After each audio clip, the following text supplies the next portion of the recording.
Salut à tous, c'est Lunaris. Aujourd'hui, le test de la Triumph Daytona 675 SE de 2009. Allez, c'est parti!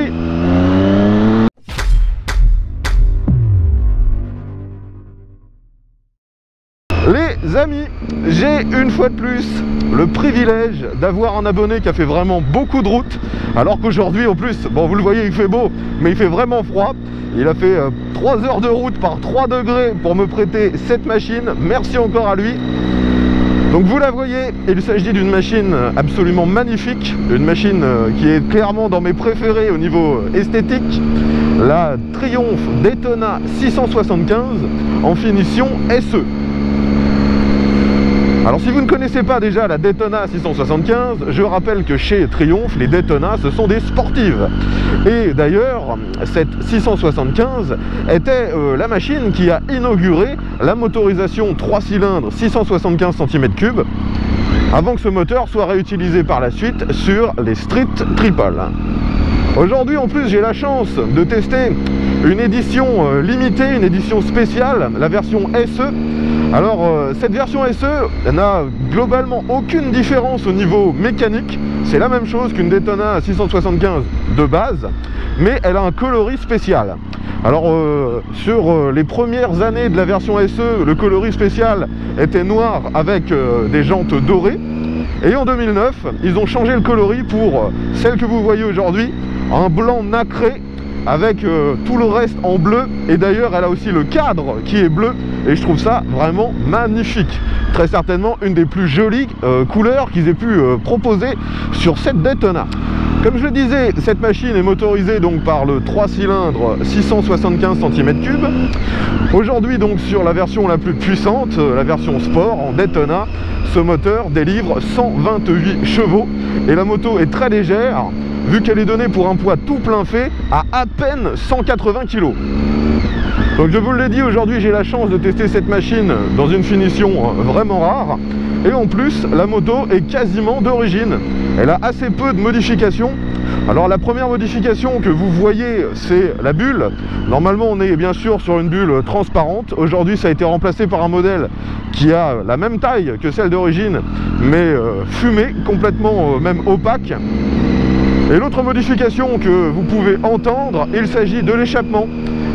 Sur cette machine, l'échappement est centré à l'arrière, sous la selle, un design que j'adore, et c'est un pot de chez Arrow qui était proposé bien sûr en option par Triumph. Les dernières modifications sont esthétiques. On a quelques pièces en carbone dans les carénages et le garde-boue arrière, et j'avoue ne pas savoir si c'était quelque chose qui était directement sur la finition SE ou si c'était des options également. Je pense clairement que c'était des options. Bon, depuis tout à l'heure vous me voyez évoluer en ville, et clairement ce n'est pas le lieu de prédilection de cette machine, mais avec un peu de patience on s'y en accommode assez facilement. Forcément sur cette moto on a une position hyper sport, les guidons c'est des bracelets qui sont mis en dessous du thé de fourche, donc là on est vraiment allongé sur la machine. La selle est très fine, le réservoir est lui aussi très fin, donc j'arrive vraiment à plaquer mes cuisses et mes genoux afin de faire corps avec la machine, et ça perso j'adore. Et l'avantage aussi d'avoir une assise aussi étroite, c'est que j'arrive au final à toucher le sol plus facilement. Mais la moto étant relativement haute de selle, et en plus avec une ligne qui remonte vers l'arrière, et bien quand je mets les pieds par terre, c'est vraiment de la pointe des pieds. 1,70 m, c'est on va dire le minimum pour cette moto. Pour revenir sur la position de conduite, forcément je suis tellement basculé vers l'avant qu'il est pour moi quasiment impossible de prendre les infos sur ce qui se passe derrière. Lorsque je tourne la tête, je suis tout de suite bloqué. Le seul moyen, ce serait bien sûr de lâcher le guidon afin de pouvoir me retourner complètement. Et en plus, sur cette machine, vous avez deux rétros qui sont d'une taille standard, mais malheureusement, je vois énormément mes bras, mes coudes dans le miroir. Je vois assez peu ce qui se passe derrière. Allez, j'accélère un petit peu.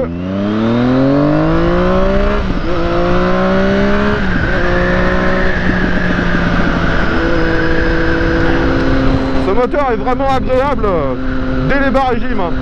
C'est la force de ce 675.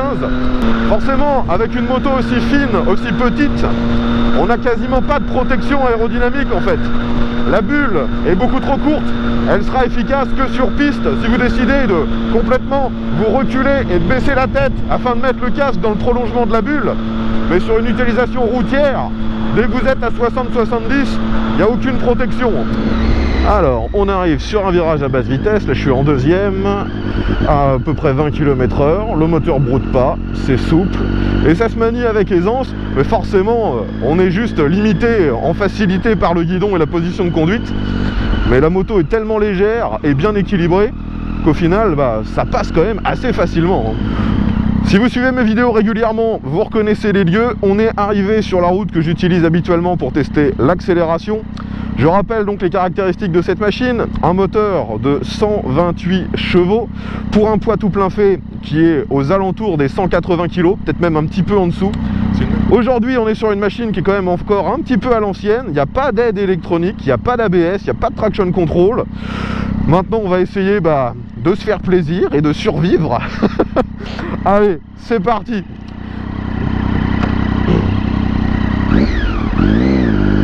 Let's go.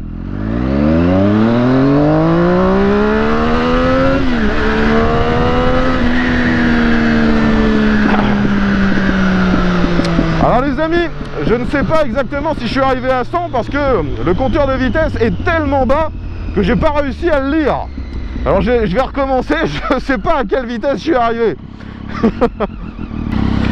On va utiliser, comme d'habitude, cet emplacement pour faire demi-tour. Avant, je reprécise que donc si je veux, je peux avoir un pied à plat, l'autre sur le frein, mais ça m'oblige quand même à me déhancher un petit peu.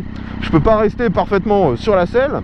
Si je mets les deux pieds au sol, vous voyez que je suis des deux côtés sur la pointe des pieds. La moto est quand même un peu haute. Je signale mon intention, je braque à fond, et forcément c'est une sportive, donc on se retrouve très vite embuté. Je vais essayer de rester droit afin de vérifier justement l'angle de braquage. Je pense qu'on va sortir de la route. Ouais, les manœuvres avec ce genre de moto, c'est vraiment pas facile. Et oui, je sors de la route. S'il y avait eu un trottoir, j'aurais tapé dedans. Donc ça braque vraiment comme une sportive, hein. Ni mieux, ni pire. Je vais maintenant recommencer l'accélération, puis ensuite me concentrer sur le freinage.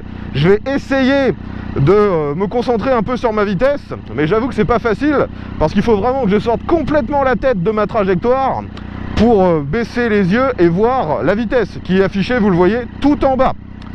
Allez, on est reparti.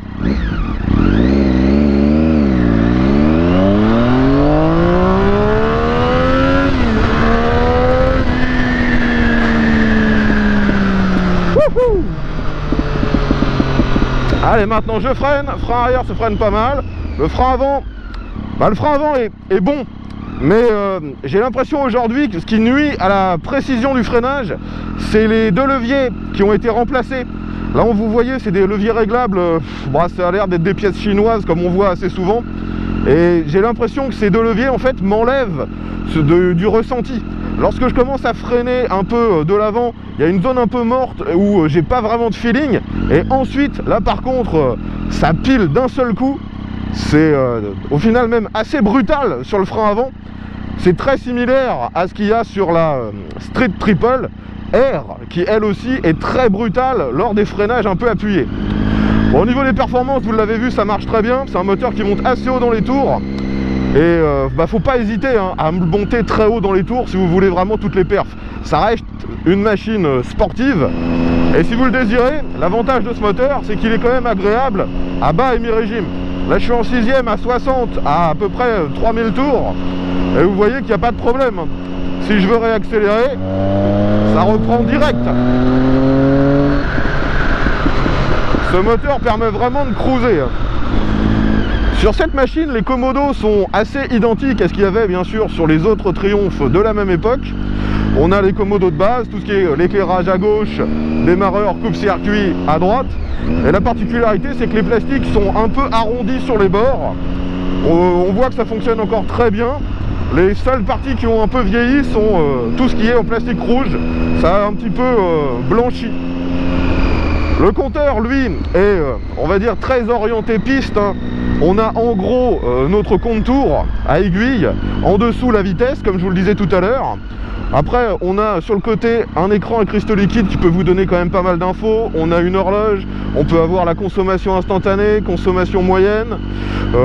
Vous avez ensuite des infos qui peuvent être utiles sur le circuit. Vous avez la température du liquide de refroidissement. Par contre, il n'y a pas de jauge de carburant. Vous avez juste un voyant qui s'allume quand vous arrivez en réserve. De nouveau, je suis en ville, hein, et franchement, la machine, elle se manie plutôt facilement. C'est assez surprenant, hein, pour une sportive. On va maintenant faire un test de souplesse. Donc je passe toutes mes vitesses, 2e, 3e, 4e, 5e et 6. Donc 6 à 25 km/h. Est-ce que ça reprend? Pour l'instant, il n'y a aucun problème. Vous voyez que je tombe même à 20 km/h en 6e sur un filet de gaz. Et ouais, ça reprend. Je réaccélère, ça tremble un tout petit peu et ça repart. Ce moteur est aussi souple qu'un 4 cylindres. C'est vraiment génial pour ça. Et dans un virage, ça vous incite tout de suite à vous coucher, à prendre un peu de vitesse. Et le problème, c'est que vu qu'elle est très performante, même quand on est comme actuellement en sous-régime, à la moindre rotation de la poignée, au final, vous êtes au-delà des limites. Ça, faut vraiment essayer de garder un œil sur la vitesse. Mais comme je vous l'ai déjà dit plusieurs fois, c'est pas facile du tout. La moto se manie vraiment bien, hein. Au niveau des montes de pneus, on est sur une taille parfaitement standard. C'est du 17 pouces bien sûr, en 120 à l'avant et 180 à l'arrière. C'est vraiment assez banal, mais il faut mettre des pneus tendres là-dessus, hein. Aujourd'hui, vous voyez que c'est des pneus Pirelli Diablo Rosso. Allez, là je suis en 4 à 60, j'accélère fort. Ah, ça reprend pas mal, hein. Et pourtant, j'utilise pas la puissance, là, je suis vraiment sur les mi-régimes. Peut-être même en dessous des mi-régimes, parce que je rappelle, le moteur, il a la zone rouge qui commence à 14 000. Hein. On arrive sur un petit Dodan. Alors, les suspensions sont assez fermes, ce qui est logique sur une sportive, mais en même temps pas désagréable. Quand vous descendez du Dodan, ça vous secoue pas d'un seul coup.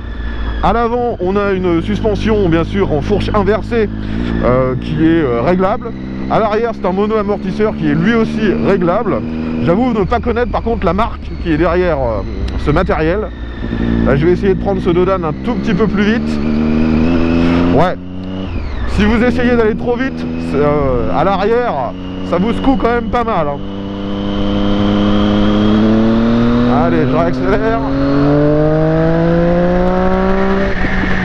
Oh là là. Et ce freinage, franchement, le frein est vraiment surpuissant à l'avant. Allez, on va essayer de se marrer un peu dans cette section de virage.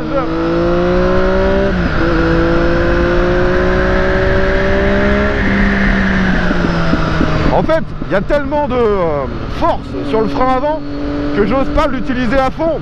Vu qu'il n'y a pas d'ABS, c'est un peu flippant.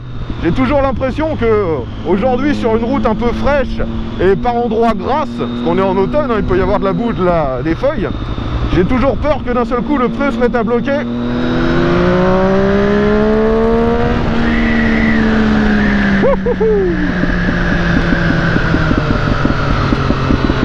Ah, de nouveau, hein, ça marche vraiment super bien. Hein. Et je réaccélère.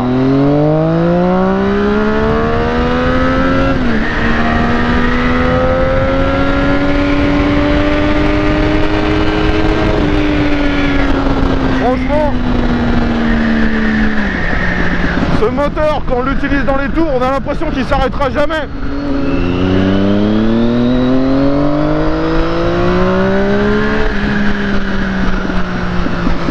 On a envie de faire le con tout le temps avec cette machine. Le problème, c'est que dès qu'on commence à tourner la poignée, on est vraiment déjà à des vitesses inavouables.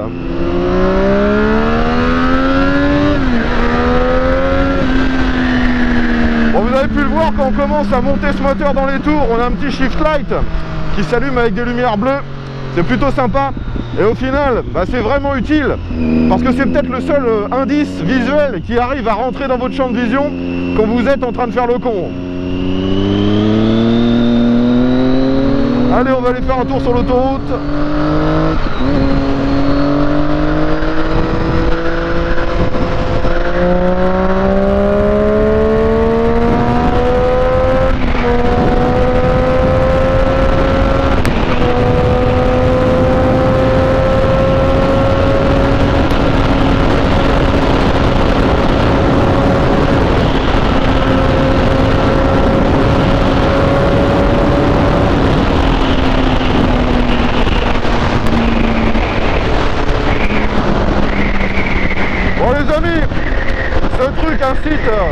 rouler beaucoup trop fort. C'est un vrai délire. Je vais maintenant essayer de faire un petit test de reprise. Là je suis en 6ème, je suis à peine à 90, j'accélère. Et vous voyez que tout de suite, ça reprend. C'est vraiment l'avantage de ce moteur 3 cylindres par rapport à un 4 cylindres. C'est que vraiment sur les régimes, vous avez un couple qui est présent tout le temps. Là vous n'avez pas besoin de redescendre des vitesses si vous voulez doubler. Et même ensuite si vous voulez monter à des vitesses de dingue. Je connais pas la vitesse max, mais elle est bien au-delà de tout ce qui peut être autorisé, c'est une certitude. Par contre, ce qui est vraiment surprenant, c'est qu'il n'y a vraiment pas de protection sur cette machine. Comme je vous l'ai dit, les carénages sont assez étroits. Ça participe à l'esthétique et ça doit être efficace peut-être sur circuit, mais sur une utilisation sur route, si vous voulez faire de l'autoroute avec, les carénages et la bulle ne vous protégeront absolument pas. Au niveau de l'éclairage sur cette machine, on retrouve déjà les feux vraiment super jolis, un peu en forme de gouttes, ou aussi ça peut ressembler à des yeux. Aujourd'hui vous avez quelques LED qui ont été installés à la place des ampoules halogènes. Les clignotants sont toujours d'origine, c'est des clignotants qui au final s'harmonisent assez bien avec le reste de la machine je trouve au niveau du design. Et c'était un modèle qui était très fréquent à l'époque, j'avais par exemple les mêmes sur mon Hypermotard 1100 de la même époque. Et le feu arrière est très discret, une petite bande rouge à l'arrière qui fait parfaitement bien son rôle. Comme je l'ai dit plusieurs fois, vu que ce moteur a du couple et est utilisable à tous les régimes, vous pouvez rouler en ville avec cette machine sans difficulté. Le moteur ne sera absolument pas un problème. Ce qui risque par contre d'être vite fatigant, c'est l'ergonomie. C'est vraiment une position d'hyper sportive. Vous êtes complètement allongé et lorsqu'on roule à faible vitesse, on se fait quand même assez vite des douleurs au poignet.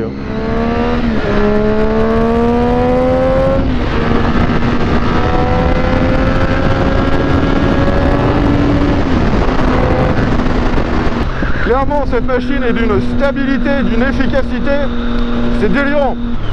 Même si je la compare avec sa descendante directe, la Daytona Moto 2 765, la différence n'est vraiment pas flagrante.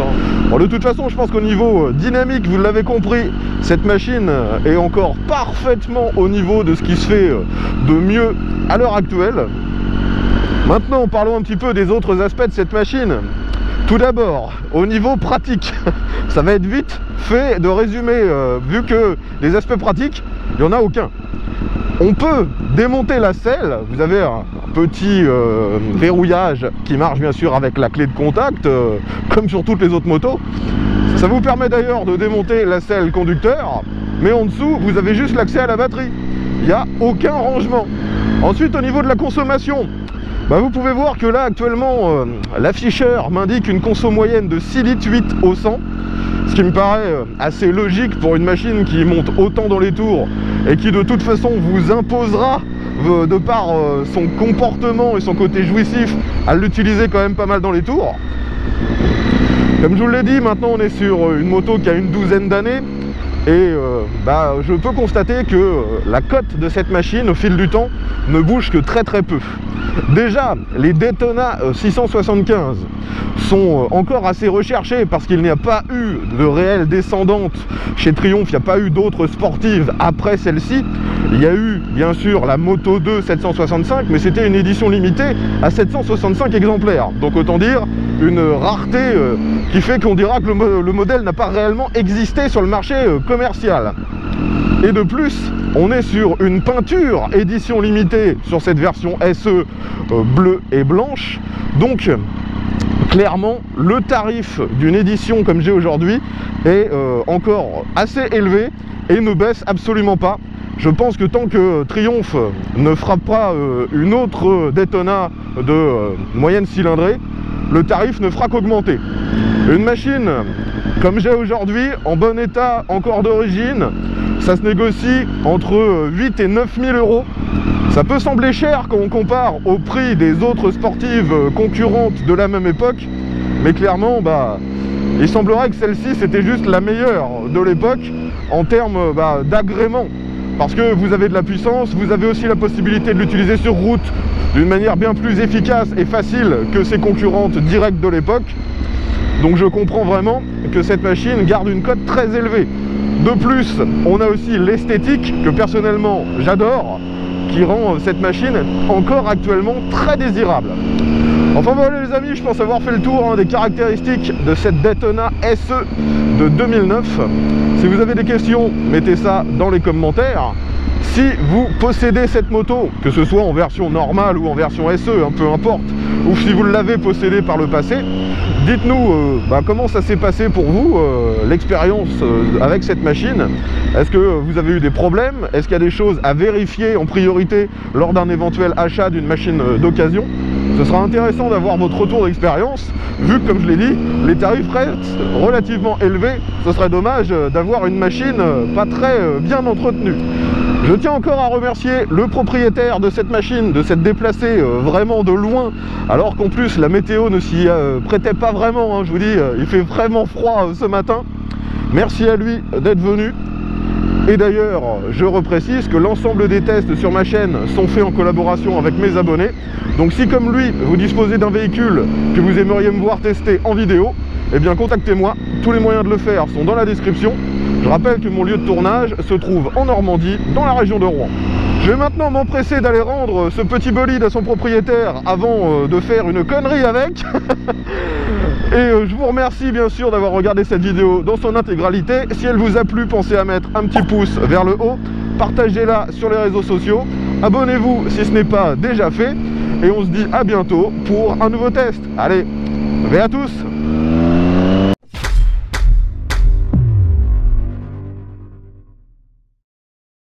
Bon après, si vous adorez la Daytona mais que vous la trouvez trop chère, eh bien je vous renvoie vers les Street Triple de la même époque qui partagent la même motorisation. Une bonne partie des pièces du châssis sont d'ailleurs communes et la Street est tout aussi fun, peut-être même encore plus fun sur route et surtout encore plus facile à appréhender.